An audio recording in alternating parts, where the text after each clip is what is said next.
Uh, Microphone check. 1, 2, 1, 2. This is the Blaze the Lion podcast.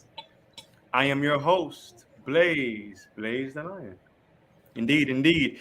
This is episode 66. Yes. And it is The panel best time. episode of all time. Well, we're gonna Agree, have to Joey. see. Agree. Yeah. For sure. We're gonna have to see.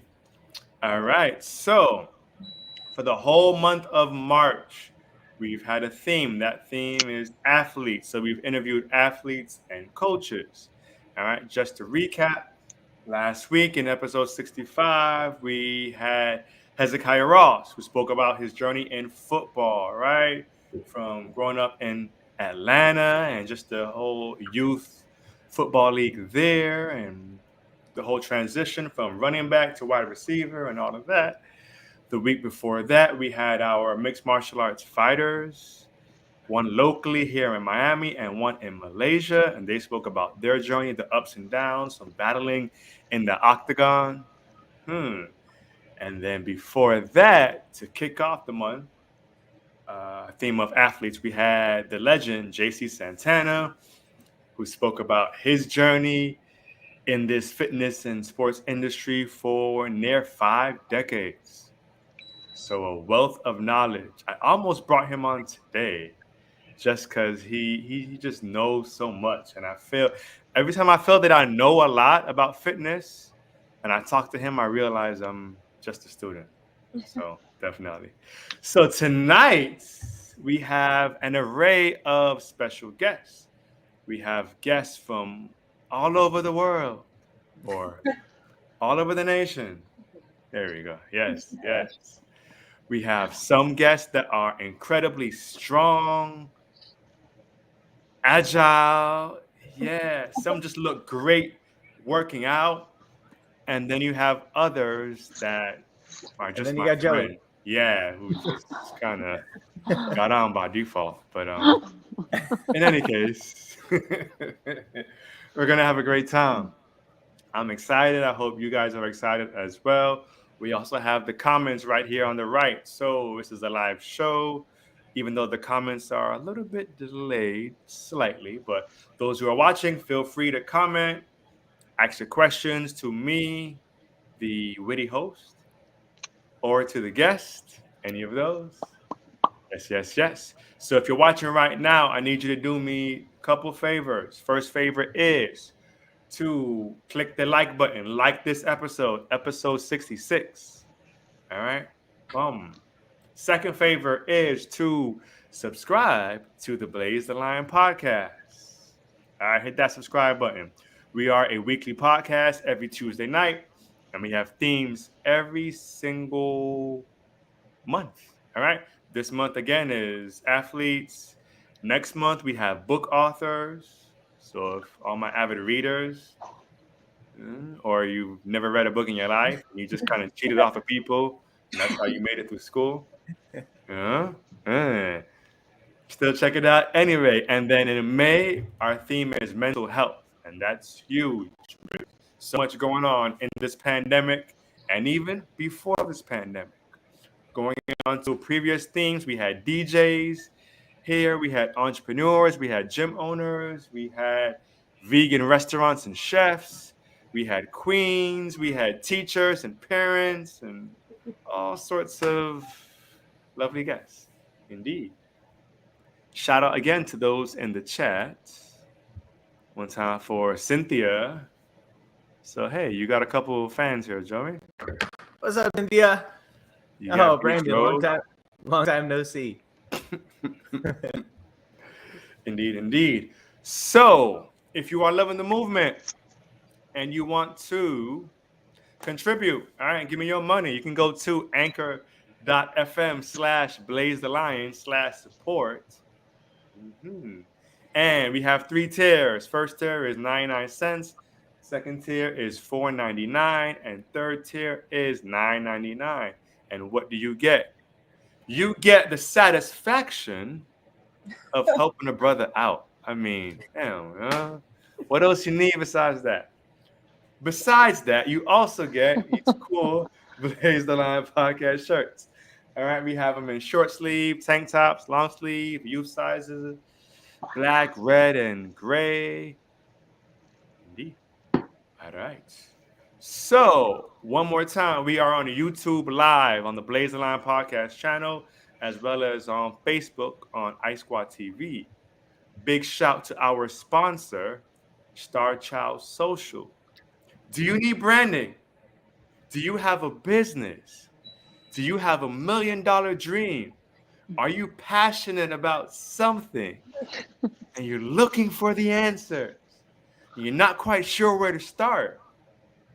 You need help with your social media, with your website design, with apparel, any of those? Look no further. Go to starchildsocial.com and tell them Blaze sent you. See? I feel I get better at that every week. That was perfect. Thank you. Thank you. All right. So, enough talking. Let us introduce our guest. So, this is our panel. We have a panel sometimes once a month, sometimes every other month. It just depends.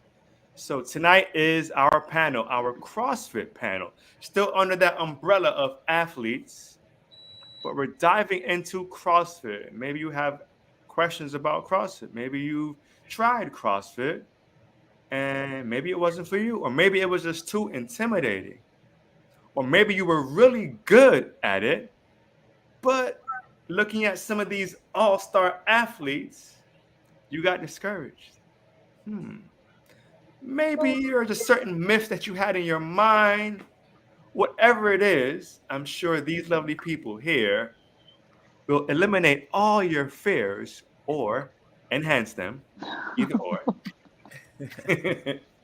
And we're here to debunk some of the myths and just shine light on the journey, on the ups and the downs of this CrossFit journey. So we're going to go around this room or this screen one by one as my panelists introduce themselves. Let's start with the weakest one in the room. Hey guys, I was gonna say me. You're actually probably right about that, and it's a little intimidating, but it's okay. I'm gonna face my fears, be with these tough ladies. They're all very awesome. But for those of you who don't know, my name is Joey Morgenstern.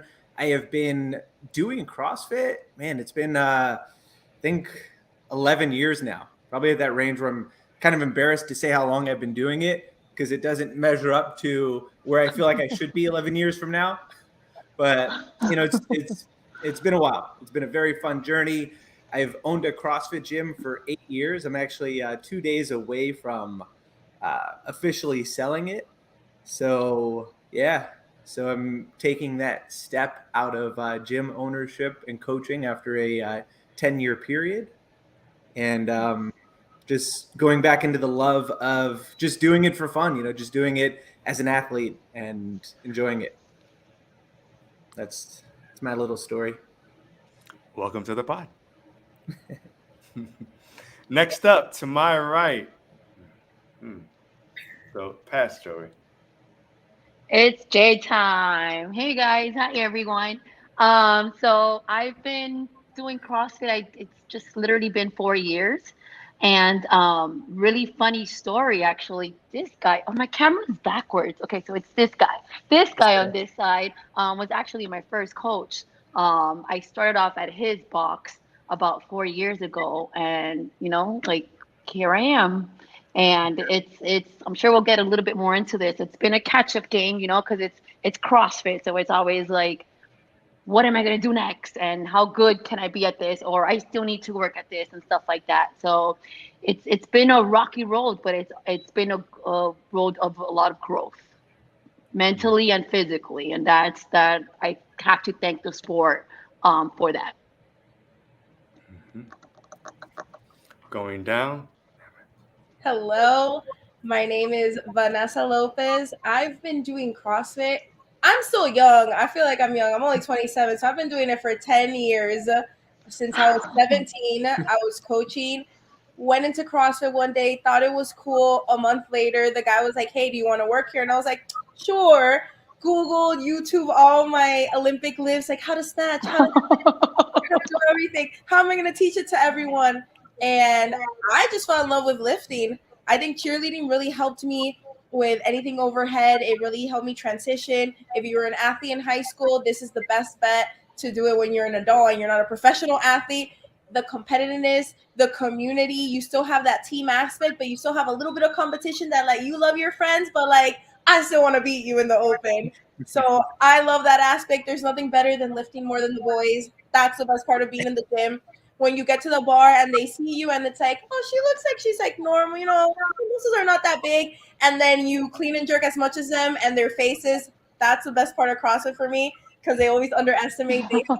That's the worst part of CrossFit for me. The best part of CrossFit for me. They would always think with how much I lift that like I would be like super big or have huge muscles. And then they're like, oh, okay, no, she'll do fine. And then I outlift them and I love their faces. They get super excited. And I'm just like, nice try. You want to help me put my bar? I can lift more than you. It's okay. Welcome to the pod. How am I supposed to go after that? I'm just here. Golly, that was awesome. Yeah. Well, after that, hi guys, I'm Taylor. There ain't really much to know about me. I've been doing CrossFit since 2012. I had an expired Groupon. And I was one of those. I did collegiate track and field, then powerlifting, started getting bored with powerlifting. And I was like, I can run, I can lift. CrossFit will be nothing. Walked in my first class, had me on my back for 30 minutes into the next class. I was like, this is something different. For me, completely different. And I stopped doing powerlifting and I just went, I'm going to say balls deep, maybe I shouldn't say that. Went all in to CrossFit.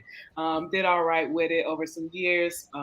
It led me to other opportunities, to grid, to weightlifting, and now I have my own remote training business and be able to have a lot of connections, be able to help a lot of competitors learn the things that I've learned and grew from with CrossFit and everything. And now I'm slowly transitioning into a real estate agent. So the other side of the barbell, but it's good. So I get to help people on both sides. So it's been a great journey. Welcome to the pod. I want to dive more into what you just said. So I want to hear from everyone here. Describe your first CrossFit experience. That first day you walked into that CrossFit box or wherever it was, whether it was indoor or outdoor, and what was that workout like? Let's go back to Taylor. Why not? I already got PTSD. You gonna make me relive that day? All I remember, it had a lot of running in it. It was a lot of 800 meters. They had some kettlebell swings, probably some burpees. What I now know to be known as double unders, and I didn't know what in the world that was. I was like, "This supposed to go under me twice," and a whole bunch of other random stuff. I was like, "What in the world is this?" And I probably blacked out because that's all. I don't know the rep scheme. I just remember it was just a whole bunch of everything. I was like, like I need more of this in my life. So it humbled me. And then I also didn't want people always thought of me as a barbell girl. I was like, no, I'm an athlete. So I was like, it challenged me, it scared me, gave me butterflies. So fell in love with it. And still here. Love it. All right, Vanessa, what was your first experience like? I'm not gonna lie, I was young. I was in high school, so the main reason why I joined CrossFit was a pretty bad reason. It was for a guy that I met when they would do training for track. He was there, and the gym was like right across from our school. And he's like, "Oh, come to the gym," and I was like, "Okay." And I go to the gym and I start working out. I was like, wow, I really am unathletic. I thought I was, I could run, I could do this. And I was like, I didn't even know how to grab the bar or how to do a snatch. but it was just so like intriguing to me, all these like weird movements and everyone getting on this bar and doing this and doing that, and just like the competitiveness of it. And it was just like, it was fun. And since I started working so quick into CrossFit too, it just gave me more of a push to like learn everything else, be better, do everything else. I'm still stuck at gymnastics, but you know, I'm getting stronger. At least I can say my PRs have gotten higher through the years. At this point, I was like, I'm not competing. So I was like, as long as I can lift the weight, that's all I care about. The muscle up and all those things, that'll still be a dream far away from me. All right. Jay, Okay. what's your So experience like? Vanessa's starting out her sentence with "I'm young," so I'm feeling like I need to start my sentence with "I'm old." So I am old, and my first experience walking into CrossFit, honestly, I thought I was just gonna kick butt the first day because I came from obstacle course training. I was like all this running, all this conditioning, and I remember our first WOD, and I was like, holy monkeys, like this is not going to be easy. And it was challenging and everything was brand new. So although I came from the obstacle course world and just I was like, this is just a gym, or it's just moving weight, or it's just, you know, a pull up, and you see people doing muscle ups, and it sort of looks easy when you see them do it, and then as soon as you touch those rings, you're like, wait, what? So yeah, it was a huge reality check. It made me feel like I had never done any sports in my life. And in the beginning, it made me feel like I didn't belong, but I loved the challenge and I wasn't gonna let it bring me down. I knew I had to accomplish this one way or another. So I mean, it was great. There was no looking back. Once I stepped in CrossFit, like I knew like this was something that I'm going to do for as long as I physically can, because it'll always challenge me. Yeah, indeed. Mr. Joey. Yeah, I don't remember exactly my first workout, but I remember the beginning. And starting CrossFit, it was one of those things where I was, working out before, so I felt like I was in, decent shape at least. I knew enough to get by. But the technique, obviously, with some of the movements, as they mentioned, like if you don't have the technique for some of these movements, you are going to like struggle big time, even if you're in good shape.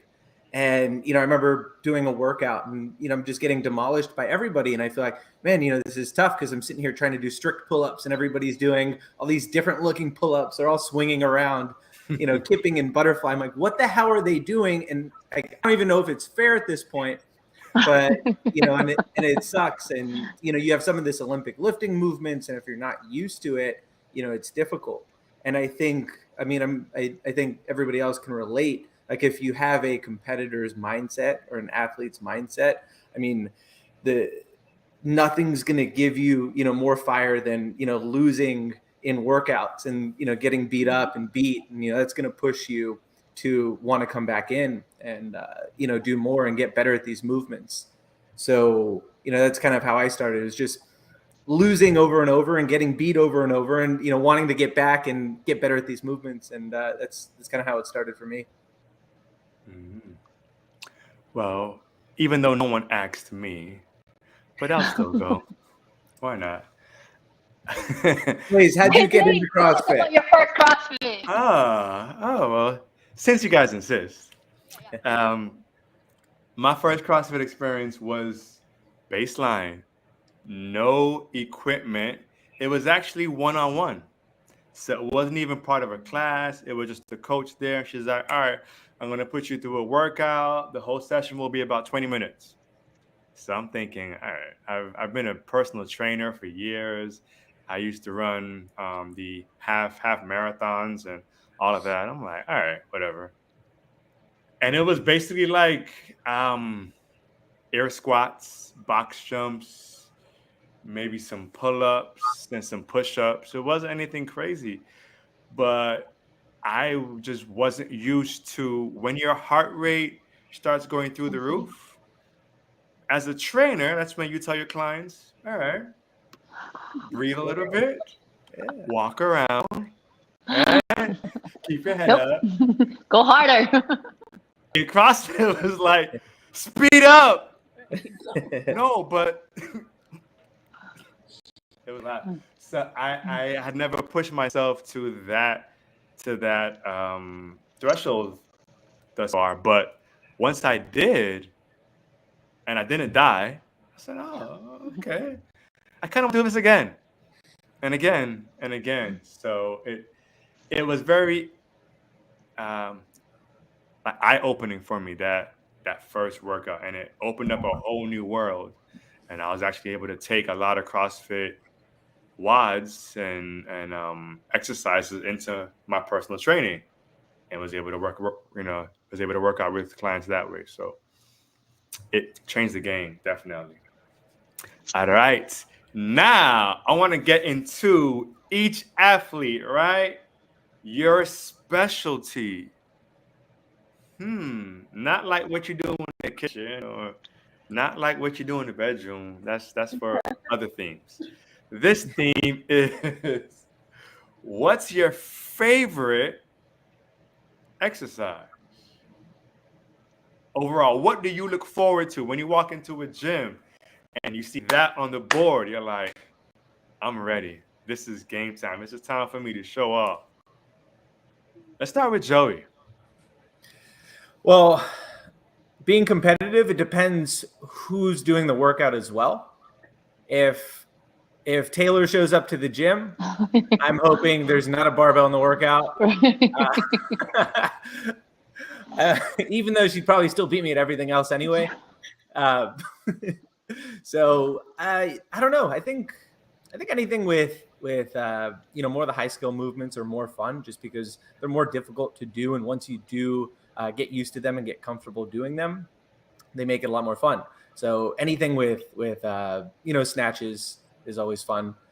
Anything with muscle ups is always fun. Something in that range. Snatches much okay. Yeah. Right. Amanda. Yeah, there we go. Yeah, snatches and muscle ups. It's one of my favorites. Yep. Let's go to you, Taylor. What you got? I like Joey. Well, obviously everybody else likes Joey too. Joey is killing it in the chat. Yeah. I mean, like, y'all don't got no fans? Like, where y'all people? Well, we're old, so it's past my my age group bedtime right now. Right, they're all sleeping. Yep, that 40+ crew. They're like, is there gonna be a replay? Yes. I told them I'll pay them a lot of money if they come in and watch and just say something nice. That's it. They don't really like me. It's just it's a fun. Gotcha. I like, honestly, contrary to what of course it shows on my resume, I love gymnastics. Probably because, well, snatch is by far my favorite movement, period. But I guess because I had to put so much time, energy, and attention to gymnastics, I absolutely love handstand push-ups and ring muscle-ups. So I love Amanda. Amanda's one of my favorite workouts. So when Joey says snatches and ring muscle-ups, I'm like, my God. Yeah. Fun.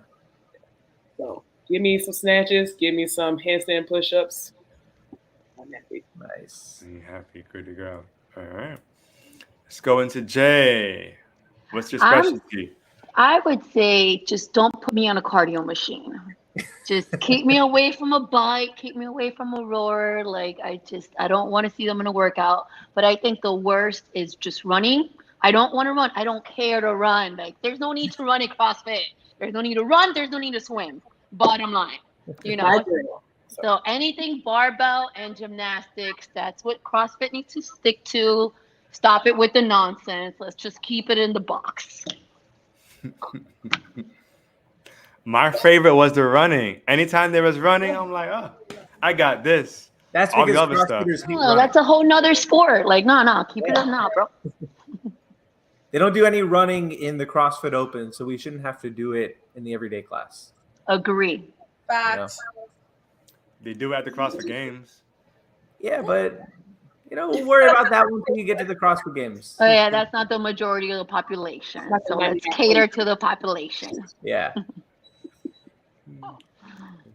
What you got, Vanessa? For sure, heavy push jerks. And if you got DT on the board, DT, it will forever be my favorite workout. I already know how to, maneuver it. I already know it's gonna be 11, and then don't let go of the bar. 11, don't let go of the bar. 11, don't go over the bar, and that for sure is my favorite. I suck at gymnastics. I know I suck at gymnastics. I should work more on it. But I came to a point that I was like, I'm trying to be a lawyer. I'm not trying to compete. I'm trying to have fun. And you know what? You might be doing those bar muscle ups, but let's put some heavy snatches, some heavy push tricks, and I'm gonna see you suffer. And this is where I'll shine all the time. So you know what? Everyone has their good and their bad, and definitely those are my favorite movements: DT and heavy push tricks. I can hold that barbell forever. What's your DT time? Under 5, I think it was like the fastest I've done is like 450 something.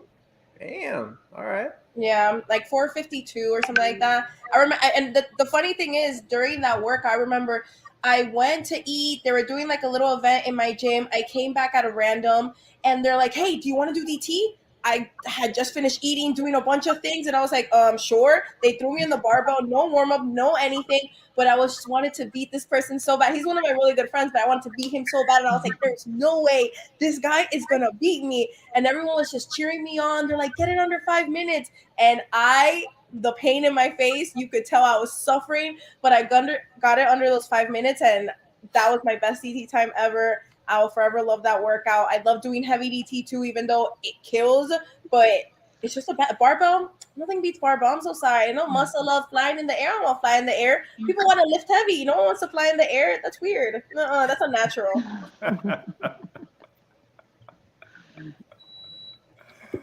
Oh man, I love it.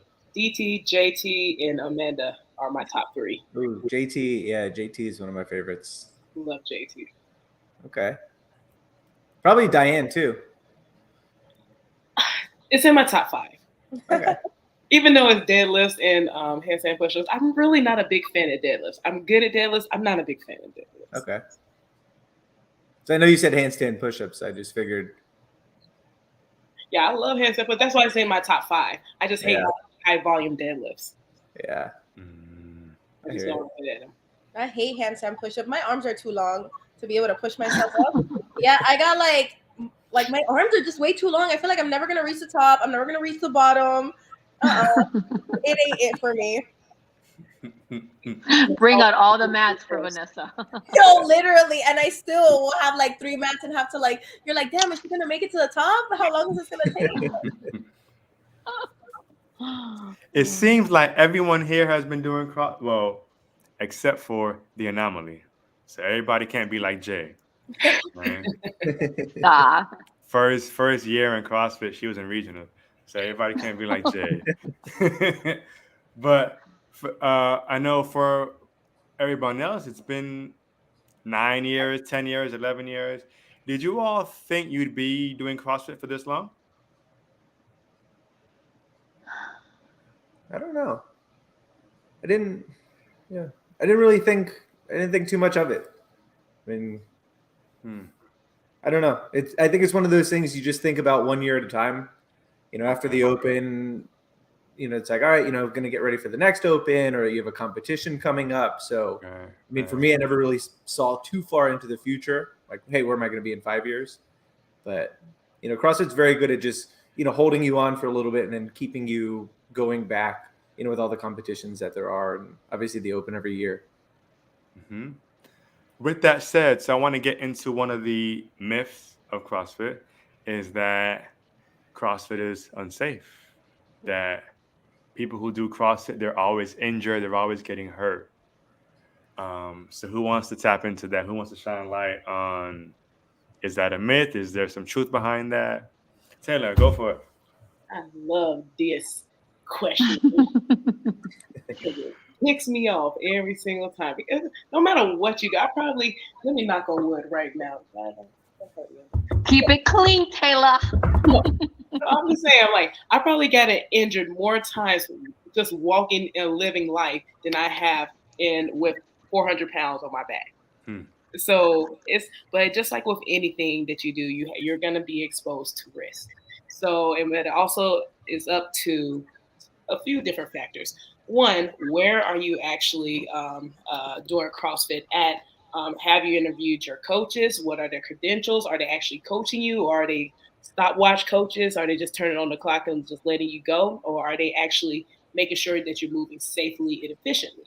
And is the programming, does it make sense? Or is it something that they're just making it up as they go?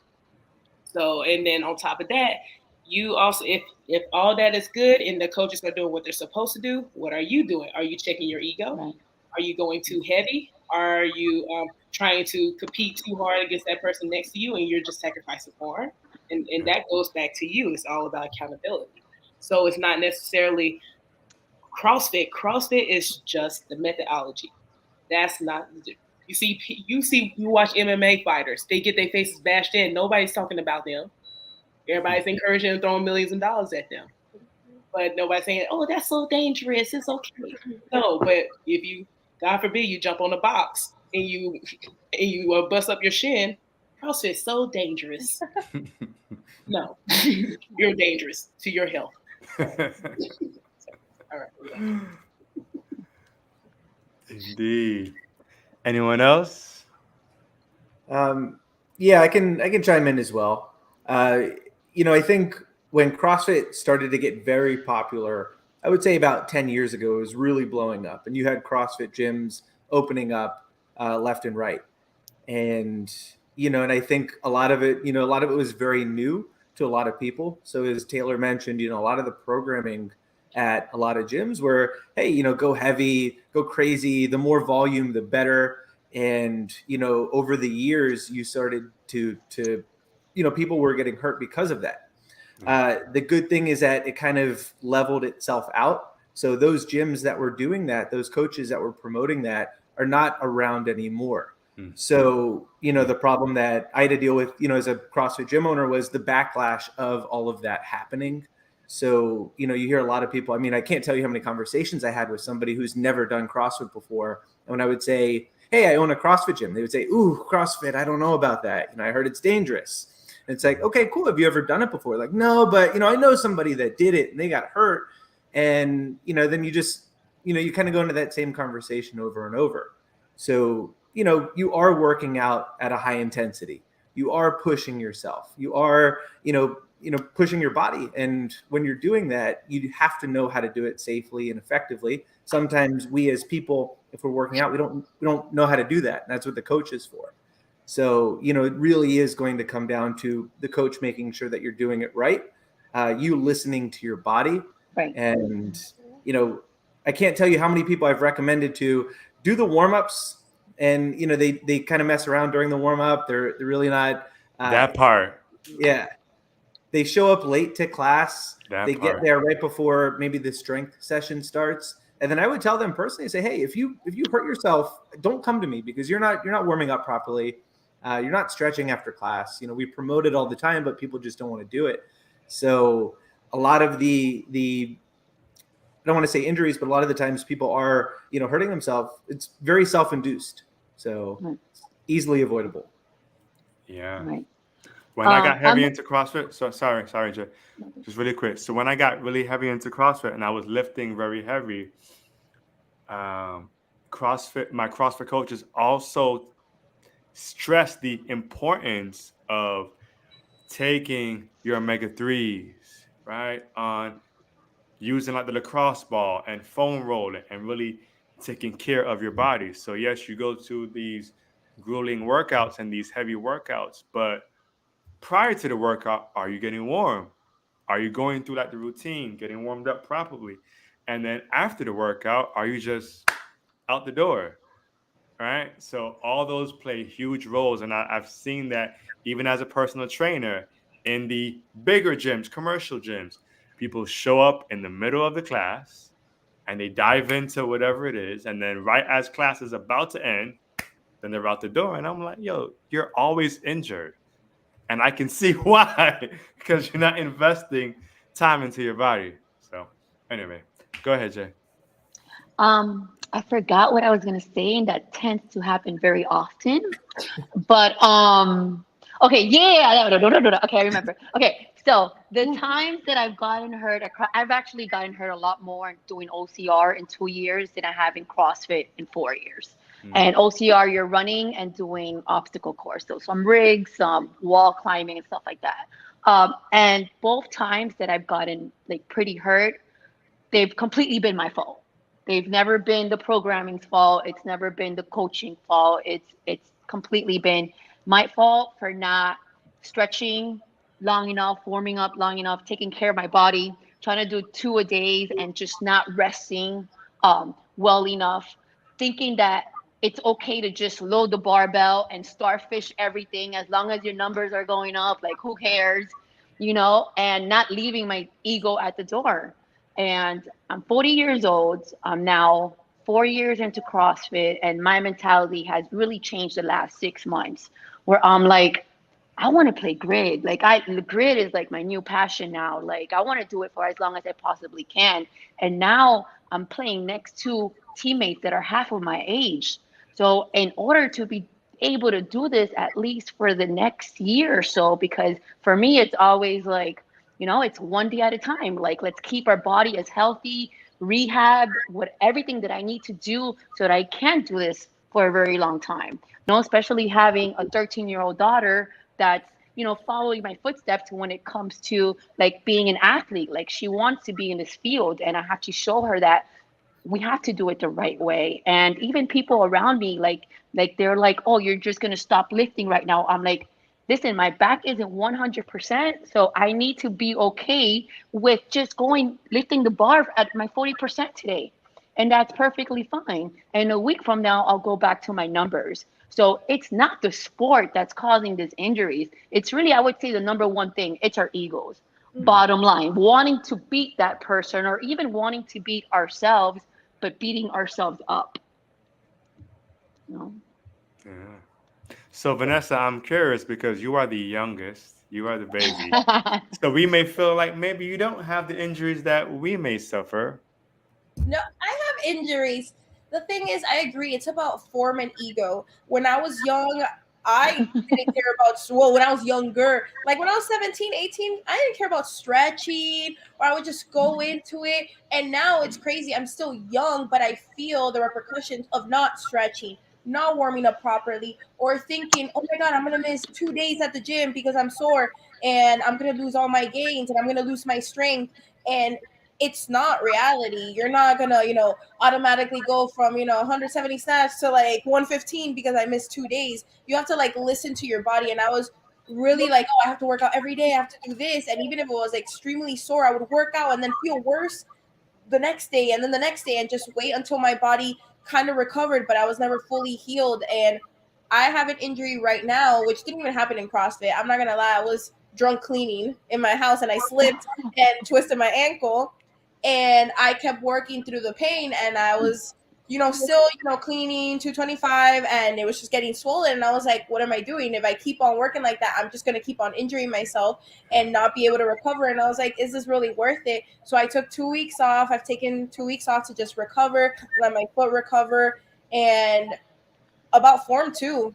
I was at a gym and I started super young, and he gave me a job a month in. So I basically had to learn how to do all the movements by myself. He really didn't know much about the movement. So it's like everything I found on YouTube, going to, CrossFit certification class.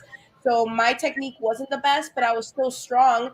And it wasn't until I moved to another gym where I was like, okay, let me start from the beginning, even though it was extremely frustrating to going back to just the barbell, just the PVC, because you want to lift heavy, you want to do what you used to do. It's so important to practice your form because you're going to be able to lift so much more and just save yourself from injuries. There's times that I've caught it in a weird way, but my form was better than it used to be, that I was able to recover from it compared to just, throwing the barbell, hitting it, picking up a snatch from like my knees, or like using my knees to do clean. It's just those little things are what makes the difference. Form is so important, and I don't think people understand that. It's like if you practice the basics, the fundamentals, you're going to be able to transfer that into your heavy lifts. Yeah. And if I could piggyback off of what you just said, when I had first started, I was maybe 6 months to a year into it. And there was an Olympic lifting coach that was at the gym I was going to. And he came up to me one day. He said, Joey, he's like, I see, you want to improve, you want to get better. He's like, right now I see two options for you: to keep doing the Olympic lifting the same way you're doing it, obviously you're going to get stronger over time. Your lifts are going to go up a little bit, but the way you're doing it isn't as correct as it should be. There's a chance you can get hurt in the future, and you're really not going to see your true potential. Or I can work with you. We can start over from scratch. I only want you using PVC pipe, barbell. That's it. Even when you're doing your workouts, keep it very minimal weight-wise. He's like, if you do that and you kind of start over from scratch, you're eventually going to lift more weight than you've ever lifted. Everything's going to be a lot safer, a lot more effective. Technique is going to be there. And I did it. And it was tough to do it because, you know, you get into the point where you're in the workouts and a new person joins and you know you're stronger than them and they're lifting more weight than you and they're looking at you like, hey, why are you not lifting, you know, as heavy as me, you know, all that stuff that you got to, you know, fight through those ego battles. And, you know, it was so important that he came up to me and he said that. And not only that, you know, I did it. And I think that's something that everybody needs to do internally because it is something that's so important in the future. Yeah. To go back, sorry, go ahead. Oh, sorry. To go back to this topic, my coach right now in Ocean State, Ray, he makes a really good point that we should always do our lifts exactly the same. If I have just the bar compared to if I have 185 on the bar. And I feel like a lot of us, if we're just warming up with just the bar, we tend to kind of like half-ass it a little bit because it's so light and we just throw it up and we're just like, oh, let's do the warm-up instead of, you know, focusing on, let's say we're doing a jerk, pushing up our shoulders, getting that push our head through the bar because it's just such light weight. And I feel like if we start from the beginning with no weight, as we gradually increase the weight, we're going to keep on performing the same form every time, which we tend to always half-ass all the time. I think Olympic lifting is a road to longevity when it comes to CrossFit. You know, because if your Olympic lifting gets better, then obviously you're going to avoid a lot of injuries. I've just started doing an Olympic lifting cycle at our gym, and it's been only 8 weeks. And honestly, this is the first time, no lie, been in CrossFit for 4 years, but that I actually found my hips and what it feels like.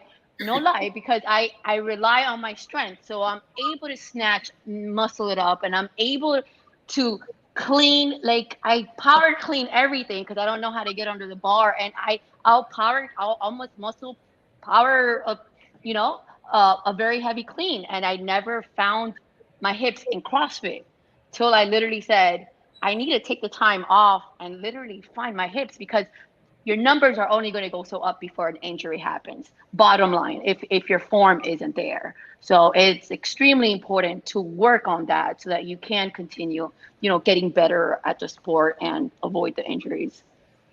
Indeed, indeed. This next question, so everyone can chime in if they like. I want to focus it mainly on Taylor and Joey. So I've heard this from coaches. I've heard this from box owners. They say that it's damn near impossible or it's very difficult to focus on CrossFit the business and being an elite athlete same time. You have to pick one. Your thoughts? You want to go first, Joe? Taylor? Taylor can do it all. You are more of an elite athlete by a long shot. So take the reins, please. I feel as if, Blaze, you've been like spying into my life right now. But it's tough. It's very, very, very tough. And I'm in a transition period myself, trying to start retiring. People keep on pulling me out of retirement, but trying to retire from being as competitive or at least being in that mindset it takes to be an elite athlete, because it's a lot. It's a lot of sacrifice. People don't understand. In order to get to a world-class level at that top level, it's a lot of sacrificing you have to do. It's a lot of mental battles and daily, hourly struggles that you have to do all the time in order to get there. But then trying to do that, but then also knowing that you have have a business, a CrossFit business, or whatever business that you're running, that you also want to be successful too. If you're competitive over here, you're definitely going to be competitive on this side as well too. So bringing that same intensity to your business now and to other people that rely on you is extremely tough to balance, and something's going to give. Just like you can't put 100% into everything, says the person who has like 18 different jobs right now. but you can't do that when it comes to, like, if you want to be at the best level and compete against the best over here, and also to run successful business, something is going to suffer. So you have to check your ego and figure out what's most important to you, where your priorities lies, what's your goals, and take it from there. But you cannot do both. It depends on what level. Let me take that back. It depends on what level, because I still feel as if I'm still able to compete with people now with very little training, but I know it's not the level that I was before. So it just depends on what your level is. Yeah. And I think, since CrossFit has grown, I mean, being at the elite level in CrossFit, it's a professional athlete. I mean, you're a professional athlete at this point. I mean, so, think about asking a professional football player or a professional basketball player to try to run a successful business at the same time as they're playing their sport. And, CrossFit, like, you really don't have, when you're competing at that level, it's hard. I mean, I give so much credit. If there are some people out there that run a successful CrossFit business and they compete in the CrossFit Games at the highest level, and they have the most respect that you can have for me, because it's got to be one of the hardest things in the world to do. I mean, there's days where, obviously I work out, but there's days where I'm at the gym in the morning and I'm there at night, and you're doing all the admin stuff, and there's so much behind the scenes that you have to do. The last thing I think about is wanting to be at the gym and train and, put in an hour, and let alone these guys have to put in, 2-3 hours every single day, multiple times a day. So one session. yeah. So, trying to balance both of those, just like Taylor said, like, it's hard. You kind of have to pick one. Luckily, there are a lot of different options now. You have stuff like the Grid League, to where you can still compete at a very high level. It's more, catered to team-based. So you don't have to put the countless hours as, you wanted to, like, if you wanted to make it to the CrossFit Games. So it's nice. And obviously there's a lot of local competitions that you can do. Wadapalooza is obviously in our backyard every year. That's always fun. Yeah. So. Look at Carrie Pierce. Carrie Pierce, one of the best to ever do it. And she retired this year to focus on her business. She even said it herself that her business was growing so substantially. Like, even though she could still compete and possibly podium, still, she's that good. But she's like, I have to focus on my business.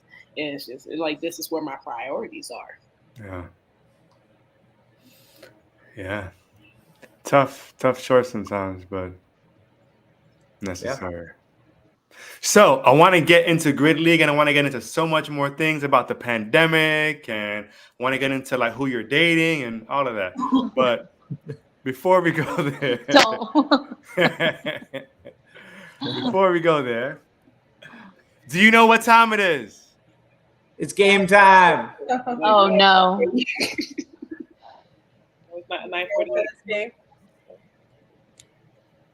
It's trivia time. I know no CrossFit history. CrossFit history time. All right, let's try this again. Panelists, do you know what time it is? Color time. Is it color? Hey. Color is time? It color time? Color time. I have no idea what that means. Time. Somebody just commented color time. So color time. I can't see the comments. Do you see where it says private chat? On the right-hand side? No. Time. No. No, No, it's coming. it's okay. Right. You know me and Yeah. technology. You, Let's not. you might Don't put close me out out the Yeah, there. whole thing. don't press any I'm not buttons. touching We lost. anything. We lost Jay. Oh shit! All right. Can you explain to us what color time is? Because No. Yes, of course. Color time. It is color time. So every episode we go into a segment where why does Taylor look I'm nervous. nervous? I'm very No, nervous. no, no. I don't know. This is color time. So this is the part where I, the host, will say random colors. And you, the guest, will share what that color means Means to to you. you. Now, the answer can be spiritual. It can be philosophical. It can be logical. It can be a short story. It can be optimistic. It can be pessimistic. There is no right or wrong answer for which whatever that color means to you. So, for example, I may say the color brown. One Poop. guess may Sorry. say brown reminds me of chocolate. It reminds me of my skin color. Another guest may say brown reminds me of dog shit. There is no right or wrong answer. All right? It's whatever that color means to you. Now you all will not be getting the same colors. So you can't even look to your left or your right. All right? Are you guys ready? Let's do this. Go. Breathe. Usa. Okay. All right. Here we go. Okay, sorry. First color for the first panelist.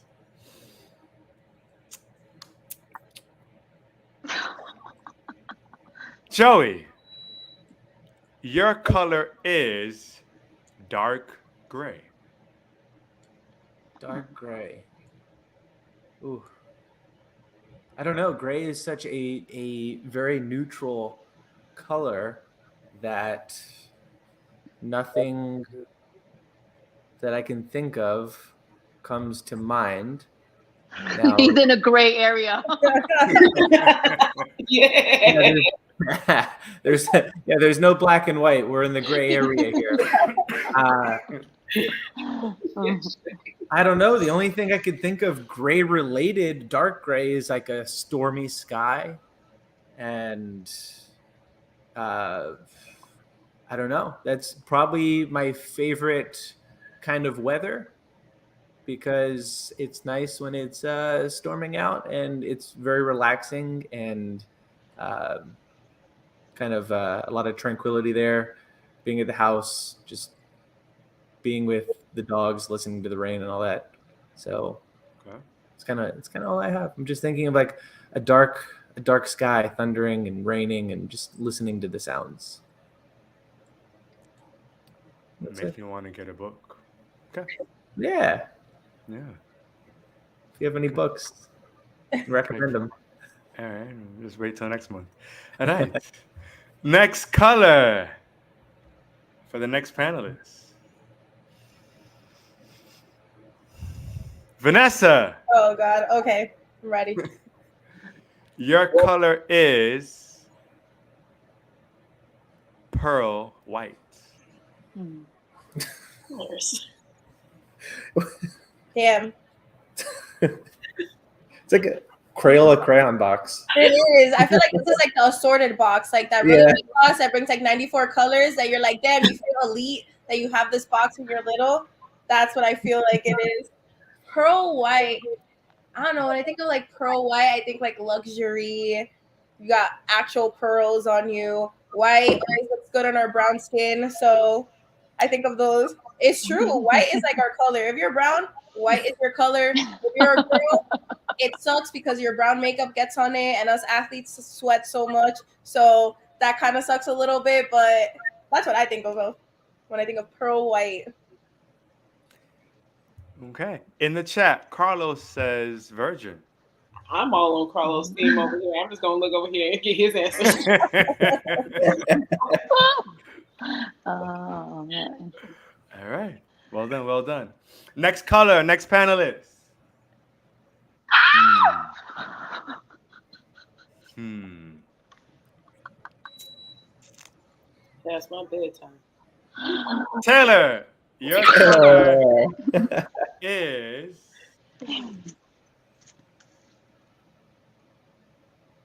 Nice. doodoo brown. Doo-doo brown. That's the first thing is dancing. Freak Nick 96. Hey. Scrub the ground. Hey. Well, that was actually easy. Doo-doo brown is that's the first thing is dancing. Okay. Here we go. Short and simple. Next color. Not for a Jay. Be nice. I'm the oldest.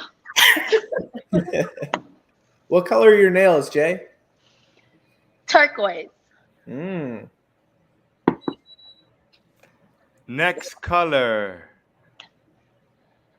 Turquoise. And this goes to Vanessa. Turquoise. Oh, we're doing. I thought there was like one color for everyone. Oh, Like turquoise. The switcheroo. I don't know. I think of like the ocean, summer, like summer vibes, spring vibes. Turquoise. I also that's like kind of like the colors of Wadapalooza, a little turquoise in there. If you think about it, Okay. turquoise and that that like pink Miami type of style. I think of like Miami in like the 90s, the 80s, that cool like retro vibe. Hey. Damn, I killed that, guys. I killed that. I love You it. totally did. You just needed to mention the South Beach palms also. But Yeah. Go oh. back to my roots, Miami. I love it. There we go. Next color. Taylor. Neon orange. Damn. Oh, come on. He just set you up. Let's Okay, go. all right. You are giving it to me.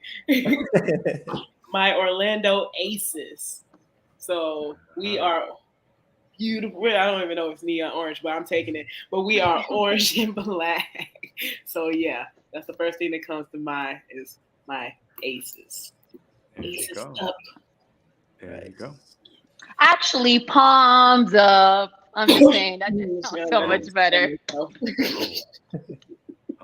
Christmas is coming up. Mm-hmm. Next color.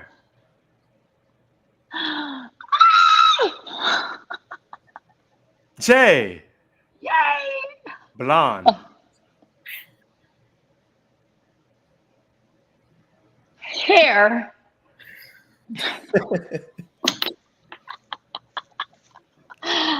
Okay. Goofball, silly, blonde moment. Okay. Clueless, Here we go. blonde. I feel the joke in that. So y'all was like so like poetic and everything. Me and Jay was like, fun. Done. Bye. I mean, I had like a whole bunch of things to say for different colors, and then I got blonde. Next color. Oh. Joey. Crimson. Alabama. Roll Tide. I don't like them as a team, but that's what I think of. Who's your team? College-wise, Florida State. I went to school in Tallahassee. So Okay. Next color. Jay. Charcoal. And you can't say charcoal. Buildings, roads. Do I have the right color? I'm not sure. I feel like charcoal and dark gray are the same. Yeah, Joey's So- shirt. No, yeah. No. Okay. Lighter, Okay. lighter than charcoal. Rewind. Pull up. Okay. Yeah. Building something. I don't know. Yeah. Mm-hmm. You're giving us the worst colors. Right behind you looks a little charcoal. Yeah. Yeah, but that's not. Yeah, but I'm not thinking about that. Clearly. I'm not gonna think about my kitchen. Yeah. Okay. Just building, guys. We buildings. Yeah. Buildings. All the way up. All the way up. Blaze, you're giving us terrible color choices. What you mean? All right, Blaze. Ooh. Majestic radiant sapphire. Ooh. You're not allowed to say sapphire. I think about riches. I think about Aladdin, the magic carpet. I think about evil, looking someone in the eyes and maybe getting hypnotized by the power that they possess. This wasn't supposed to happen. This was a little bit more than That that. was an easy color, Joey. No, try again. You don't turn into the Tribe Called Quest over here. I mean, I'm an artist, so this is what we do. All right, here we go. Final color for Taylor.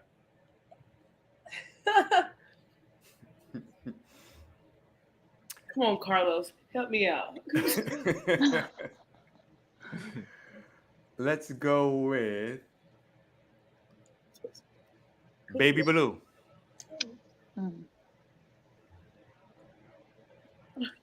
Out of all the colors, this is like my She least pans favorite the room. color. No, I was like, I'm ready for Carlos. Huh? Hey there. Hey. I really baby Hey. blue. Maybe down there in Miami, down here in Tampa. I don't know. Yeah. Oh, baby blue. South Beach Bombs. Screw them. And Carlos. My lacrosse ball, because I'm looking at it, it's baby blue. Okay. Looking around my house, I'm kind of cheating.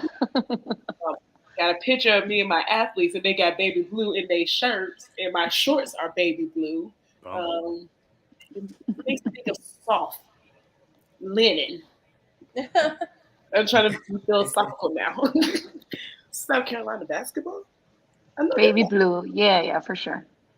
Yeah, that's South Baby blue and white. I thought they were burgundy. North Carolina. No. Yeah, North Carolina is baby blue. North Carolina, baby. Yeah, I gotta say not South Carolina. South Carolina's burgundy. Yeah. Yeah, North Carolina. Yeah. Yeah. Okay. That's what I did. You are off the hook. Everybody else is fair game. Here we go. Final color for Joey. Mauve. What color is that? I don't know what color mauve is. Mauve. Okay, good. I'm glad you guys don't know what color that is either. Gray? No one knows mauve? Google Carlos. Mauve. Is that like a How do you even beige? spell it? If it is in the Crayola box, M-A-U-V-E. I don't know what it is. M-A-U-V-E. Is it like a beige-ish color? Dark pink. That's what they say here in the chat. It's kind of purple. I see rose, dark pink, and it's kind of purple. That's a lot of different colors. Mm. I think of a beautiful field of flowers. Oh. You're running. It's a perfect fall day. You're in the spring. There's luscious grass everywhere. You're running in the field. You can smell the flowers everywhere. Here goes the Smells like freestyle king. Tide laundry detergent, and you're having a picnic, and you just see the beautiful mauve flowers, and you're enjoying yourself with the love of your life. Aww. And the sun is shining, but it's nice and cool out, a little breezy. You lay down, you look up in the sky. That's what I think of when I hear mauve.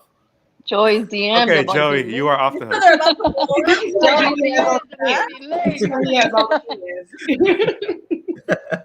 to Brandon said, "Please stop." All right.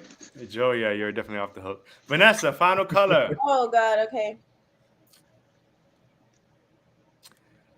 Let us go with emerald green. Okay, let's chill it. Emerald green. I would think like if you watch like a superhero movie, any of the superhero movies usually has like that's like the magic stone, emerald green. I think of like luxury. I think of basically luxury too. Emerald green, like if you got an emerald green ring, like you got class, you got money for sure. Those things are expensive. So that's what I would think. And superhero movies. Usually all the gems are it's like the number one that has all the powers, like an emerald green like gem or something that they get out of someone's chest or something weird. Well, Even Joey, that ain't technically. there we go. Vanessa, you're off the hook. Oh, thank That God. only leaves one more person. Chuck Norris. Hmm. Hmm. Blade! Give him a color, Joey. Jay, your color is Oh, be nice. Anxiety. metallic blue. Metallic blue. Force. Power. Concord. Strength. Yeah. Finish line. Strong. Yeah, metallic blue. Just yeah. Just Royal blue. Your speaker. Ah, Royal blue. Can I use royalty? No, that's purple. But royal blue. Bowling ball. These faces are like, wait, what? You dropped the ball there. pastel blue. Literally. Pastel blue, soft, gentle. It's the same thing. Electric blue. Electrifying, tense, anxiety, scary. Guitar. Thank you. Everybody, come on, just join in. Let's do this. Navy blue. You already said baby blue. Taylor got baby blue. Navy blue. Navy blue. The Navy. Yes, Taylor. Vanessa, come on, navy blue. Let's go. I don't know, my high school uniform, navy blue. There you go. Joey, navy blue. Let's go. Dark shark infested waters. Ooh, Taylor, let's go. Ooh. Why are you trying to call me out? What's going on? Midnight blue. Notre Dame. It's bedtime. What's Notre Dame? Great job. Yeah, great job. Great I'm job. stressed. These colors are making Navy blue makes me feel stressed. It does. Anxiety. They're the trigger words now. All the trigger words. You all survived. See? That wasn't that bad. They're terrible. It wasn't that bad. Good thing this is not recorded. All right. So I want to get into Griggly. Talk to me. What is this somewhat new sides of CrossFit? Is this another arm of CrossFit? Is this sponsored by CrossFit? What is this, Griggly? Speak to us. Taylor, get it started.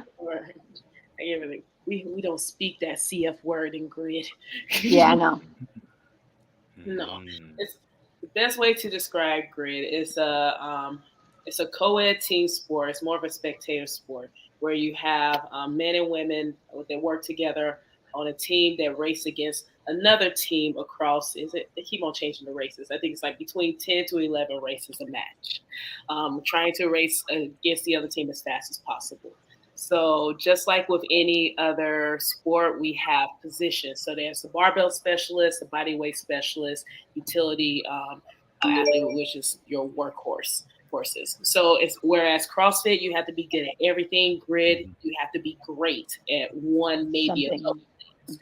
They really highlight the specialists. So it's a lot of strategy that's involved. It's a lot of speed. It's a lot of intensity. The races are all incredibly short. They last anywhere between like a minute, 20 seconds to probably our longest match, maybe 4 minutes, if that, and that's a stretch. but we just cycle in and out with as few transitions as possible, men and women working together with the same barbell of movements, unlimited transitions, and it's just fast as hell. Hmm. But What team do you represent? Orlando, Big balls. Orlando Aces. Big balls. Aces stuff. Yeah. Yeah. Indeed, indeed. Jay, what's Man, what's I been mean, Taylor hit pretty much all the spots, but it's honestly, I could say it's an amazing sport. It's I would say 10 times better, if not more, than CrossFit. Um, the speed that goes into it, the emotion and the intensity that occurs in 10 seconds, you never get that in any other sport. I feel like just the simple fact that you could be in for 15 seconds and do what you are best at, and then come out and have your teammate go and just you're all building upon each other and working together. It's outstanding. I mean, we have a sport here that has male and females moving the same barbell, doing the same things. We have a sport here that you literally have a male and a female going in pretty much just doing the same activity and seeing who could do it better. And when people might think, okay, the male could do this gymnastic movement better, you see somebody like Heather beat 3 males in one season. Like it's just an amazing sport, where it's I don't know.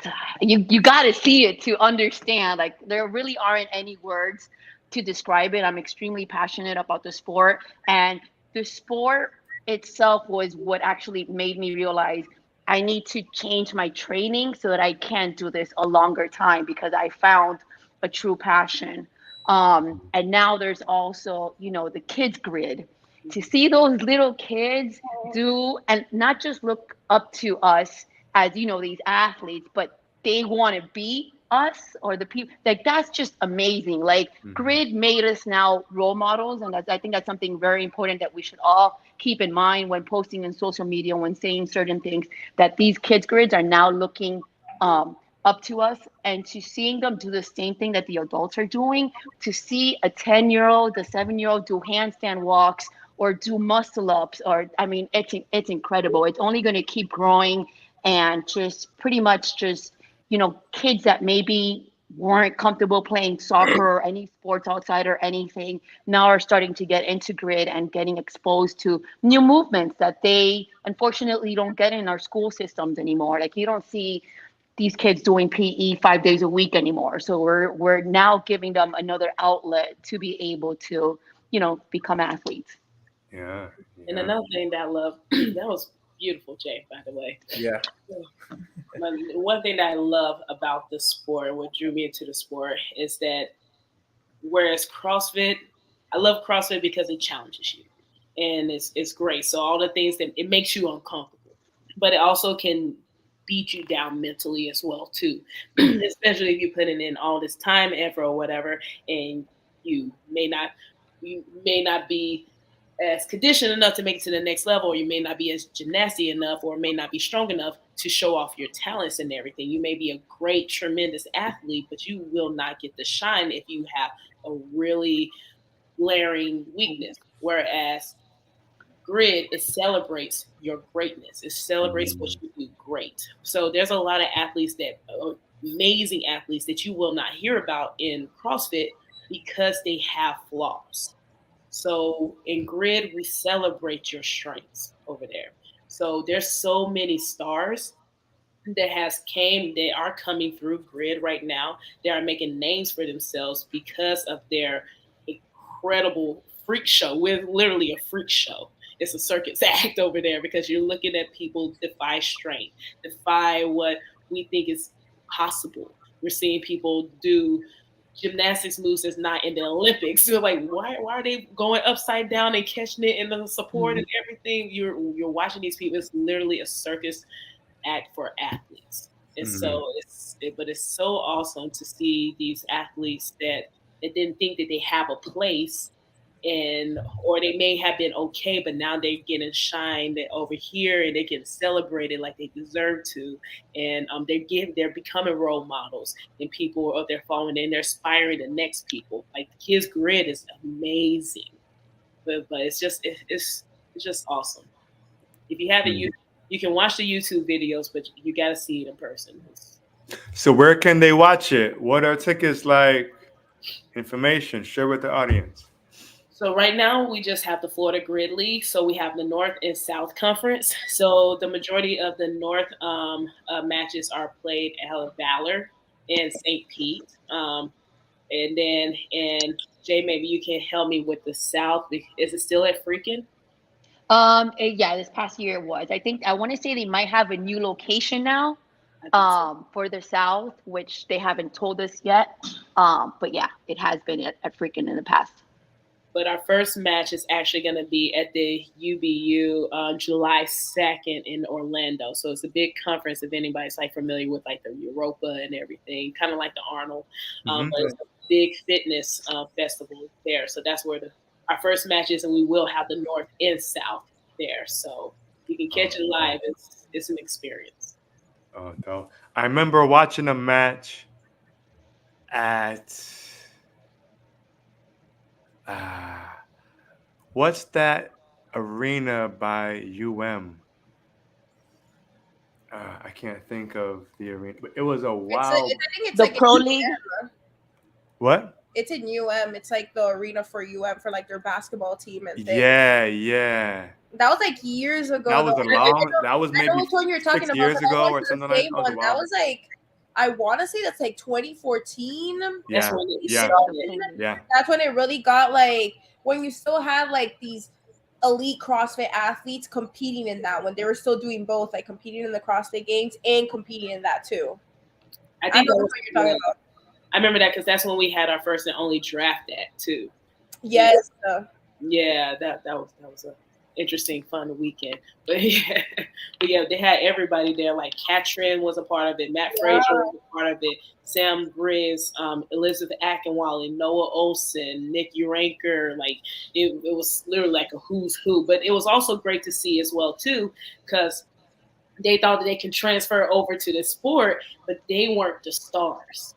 It was there was only a few, like a handful of people. Like Noah Olson did pretty well with it because of his gymnastics background. But all the big names that you thought was going to shine, you didn't hear about them. Other stars started to emerge, and honestly, I would be honest, like that really, really kickstarted my career and everything. So it changed everybody's viewpoint. Like, oh shoot, like they got flaws too. Right. It's interesting to see them, like, before trying to do grid, because they just are not as fast as the grid players. Like they'll move a barbell, but they're not cycling as fast as you would for grid. So as good as athletes that they were, just because you're good at CrossFit doesn't mean you're going to be good at grid. Alex Smith translated transitioned well into it because of his gymnastics. I think if you're a CrossFitter with a gymnastics background, you did better in grid, as opposed if you're just a CrossFitter. Barbell, yeah. So grid is the best sport in the world. It seems. Question: in the midst of these past 2 years that we've been in a weird space with the C word and this pandemic and the V word and all this that's going on, what has that affected your CrossFit career?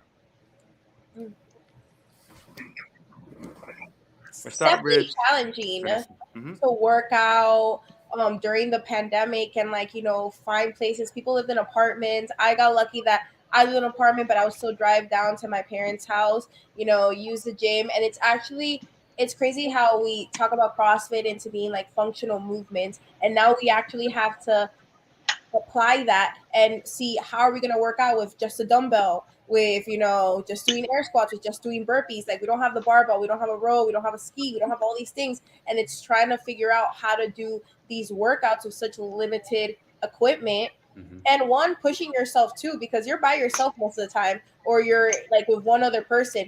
You don't have the community aspect of it anymore, which was kind of challenging as well. It's like sometimes, like, I always think about it and I was like, I don't like LA Fitness or that stuff because I'm there working out by myself, thinking of my own program. CrossFit was easy because you go into the gym, they tell you what to do, you have the community around you, like, I want to beat this person, or you're still trying to finish and you have people trying to encourage you. And that's always the fun aspect of it. So now going into working out by yourself, you're like, oh, should I really get up and work out? And it's just having the motivation and kind of like the dedication to actually get up and do something and give yourself a WOD, do these air squats, do the burpees, because we all hate these like body weight movements, the burpees, the lunges.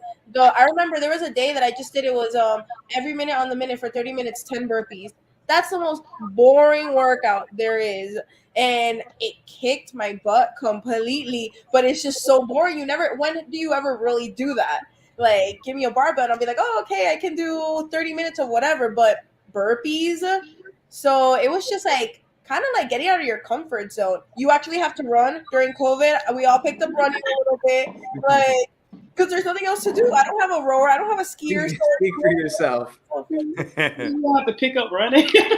Well, at least like a little 200 meter to add into the workout, because what else am I going to do? Burpees for the rest of my life, push-ups for the rest of my life, lunges for the rest of my life. I needed to incorporate something else. So it's like actually getting up and doing it was a big challenge, and realizing like I could still, CrossFit is not all, gymnastics. It's not all barbell. There's different ways to incorporate CrossFit into just like regular athletes, or when you come and you get the common Joe into your gym that don't know how to use the barbell, or don't know how to, even like some people don't even know how to row. It's hard for them, knowing how to incorporate that and give them a good workout still. Indeed. Let's hear from the common Joe. Oh yeah, you had to use that name, the common Joe, of every name you could have used in the entire world. Well, I mean, the effect that the pandemic had on my CrossFit career. I mean, I don't see myself as having too much of a CrossFit career. I like to compete for fun, and I like to do CrossFit workouts. For me, it was more of the effect it had on my business. Working out is fun for me. So when the pandemic happened and everybody was forced to stay home, I was still staying active personally, just because I enjoy working out. So that was easy. It was, motivating others to work out at home. It go to show business wise how important group training is and group fitness in person is, because, when we weren't able to do it anymore, you realized, how many people actually missed it and how many people weren't working out because of it. And, you saw a very big influx of people, hey, I'm going to buy my own equipment and make my own home gym and, go that route.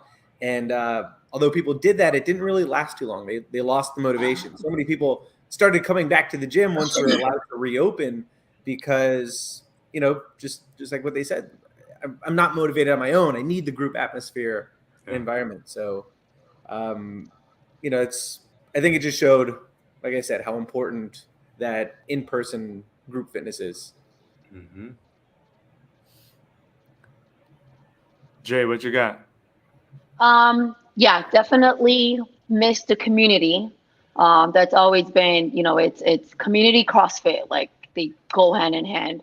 In the positive side, I did build my garage gym, and I was able to meet a lot of my neighbors, because now they all wanted to come and we were all working out together. So, it sort of worked out. And then some of my neighbors now started going to the gym, so that was good. So I built a community outside of CrossFit, but I was extremely happy to get back into a box and work out. Yeah. I hope I answered the question. I completely got lost. So I had to stop. I had 2% left on my iPad, and I was like, oh man, do I get up? Do I run? Do I take them with me? So I hope I answered the right question. I thought you were going to start cooking, because I feel like you're in your kitchen now. So I was like, all right, she's getting kind of hungry. She's going to start making some food. I mean, multitask. We're going to transition into what do CrossFits eat? Yeah. Sorry. Yeah. How about you, Taylor? like how it just affect my CrossFit career or like athletic career or just period? or just you in general. I mean, it can be personal too. Well, it all started with How personal you want to get? Get personal. Get personal with us, Ooh. Taylor.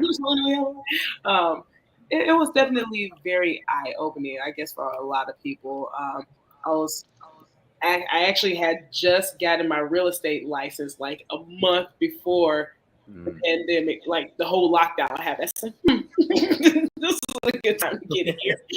Yeah. But so I was like, I was in between trying to transition out of it, then realize I can't transition out of it now. But luckily the gym I was coaching at, they were very creative. We kept our jobs, and of course I was already doing remote training, so a lot of my clientele was online anyway. So luckily for me, I didn't lose a lot of business there. I actually started picking up business through there. So that helped me out. But it was definitely very eye opening. It showed me that things were shifting big time, and that I could never get comfortable, and that I had to start making moves that I could control because I couldn't control. I didn't know what was going to happen with my gym job or, of course, real estate. So I was like, I don't like this feeling of comfortableness, but I do because that's why we get into CrossFit.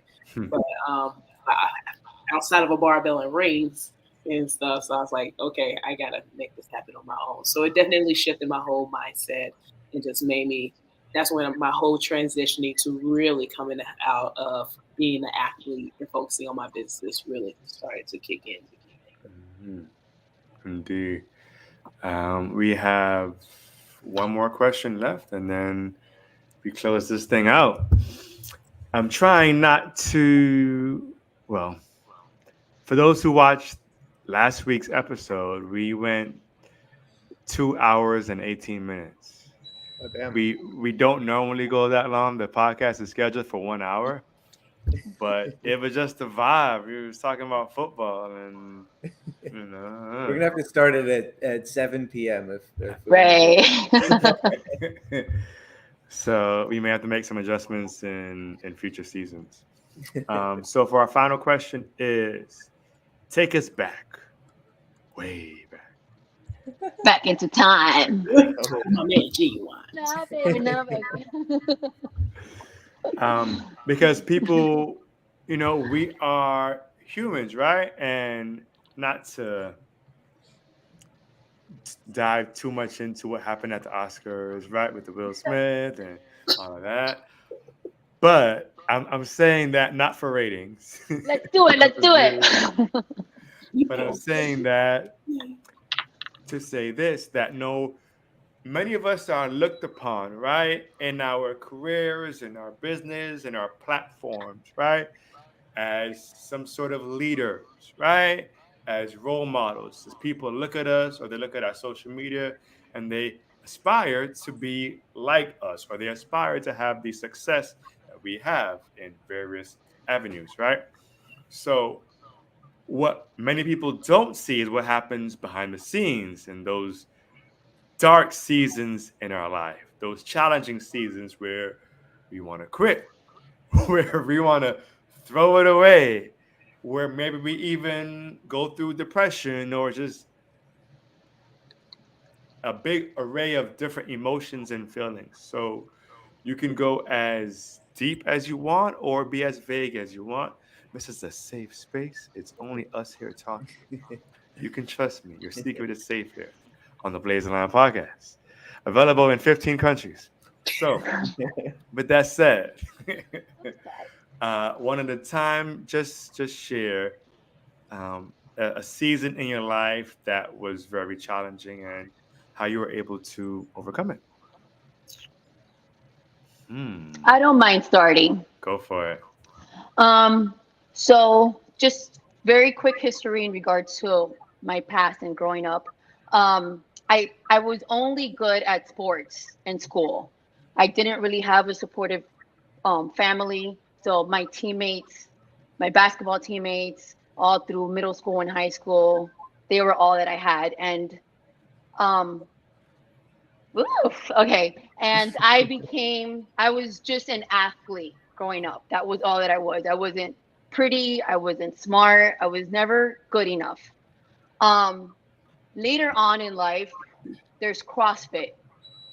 The side that people don't know, the behind the scenes is, as much as I love CrossFit, it also brought me a lot of anxiety because I characterized myself as an athlete when I was younger, and as an adult, now I felt as if there was a role that I had to play, and that if I wasn't good enough, I was letting everybody around me down. If I wasn't good, I've even mentioned it to Briley at times. I'm not good enough for this team. Um, and again, as good as CrossFit and great the sport has been, it's also taking a toll on me emotionally because we compare. It's inevitable. People are like, you should never compare yourself to somebody else. Listen, we're in the sport, we're in the field, it's going to happen. This year has been a year of growth for me, and the biggest change in that has been my faith. Getting closer to God has made me more of a daughter of God as opposed to an athlete. Mm. Before it was always it was a mom, an athlete, and there was nothing else. On a regular year, I wouldn't have been okay not doing an open workout. I would have probably torn myself mentally because I didn't do an open workout, or because I wasn't top whatever percent in an open workout. And this year I was able to say, you know what, I'm not doing an open workout because I have in my first Olympic competition in 4 weeks, and I'm going to focus on that. And I was okay. So there's been a lot of growth for me, um, in regards to that. So this year I became more than just an athlete, and as much as I love the sport, I know that I am more than that now. Hmm. Yes. Thank you for sharing. Hmm. Who eagerly wants to dive in next? Hmm. Joey. Joe. um, so can you repeat the question again? Sure. The question was, who are you dating and why? Your fan Um, club wants to know. No. I'm Sure. dating myself, and That's important. yes, That's very important.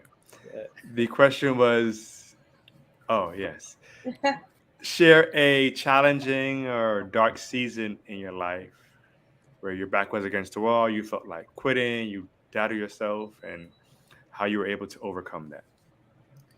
um, I don't know. I mean, I think we all go through times where life gets tough, and you feel like giving up, and you go through hard times, and sometimes you question yourself, whatever it is you're doing. Um, so I've gone through that. I'd say in the world of business. I mean, I opened the gym when I was 24 years old. I had no idea what I was doing. I had no, I was coaching prior to doing that. I had a certification and everything, and a CrossFit certification, personal training, but didn't really know what I was doing. So I was very young. Um, didn't know much about the world of business, but it was something that I was passionate about. So I went ahead and started it, and used more hustle than knowledge and experience, because that was really all I had. And yeah, I mean, I think just owning a business in general, like, you go through a lot of tough times, and a lot of behind the scenes that people don't realize. They think, hey, you have a gym, it's great. People are coming in, you get to work out, life is good for you, must be nice. But they don't really see a lot of the behind the scenes of, how am I going to pay rent, and how am I going to survive? How am I going to do everything that I want to do? And so you have a lot of moments like that are difficult, and it's just fighting through it. And especially when the pandemic came, I think it reminded me of, we were 6 years into having the business growing and growing. Reminded me of, like, pretend you're at the beach, you're building this giant sandcastle, and you're doing it for 6 years, and your passion is to make this giant castle, and you're so happy doing it, and then one day a wave comes around and just, knocks it over, and there's just, one little piece of it remaining, and you kind of have to start over. And that was definitely a tough time there. And we lost so many memberships, and it was tough because people were canceling their membership, but there's nothing you can do about it. I mean, they're canceling their membership. Hey, I'm losing my job. Hey, I don't know what's going on in the next few months, so I can't keep paying. And obviously we're forced to close, so you're dealing with a lot of that. I think that was definitely one of the toughest times. But when your back's against the wall, it's like, what do you do? You have no choice. You got to keep fighting and keep pushing through. So I think making it through the pandemic was very nice, and overcoming that. Unfortunately, a lot of businesses didn't, and it's heartbreaking to see because exactly what they're going through. But yeah, I mean that's kind of that's it. But we made it through, so life is good. Now somebody else is taking over, and super excited for him. And he's super young, and he's starting his journey. And I know how excited I was when I started mine, and he's a great foundation. So it's gonna be pretty cool to pass the torch and watch him grow and see it from the outside. There you go. Yeah. Thank you, Cup of Joe, for sharing. average or common Joe. I feel like Taylor has a story, and she's just deciding what bag to go into. This is actually exactly what I'm doing.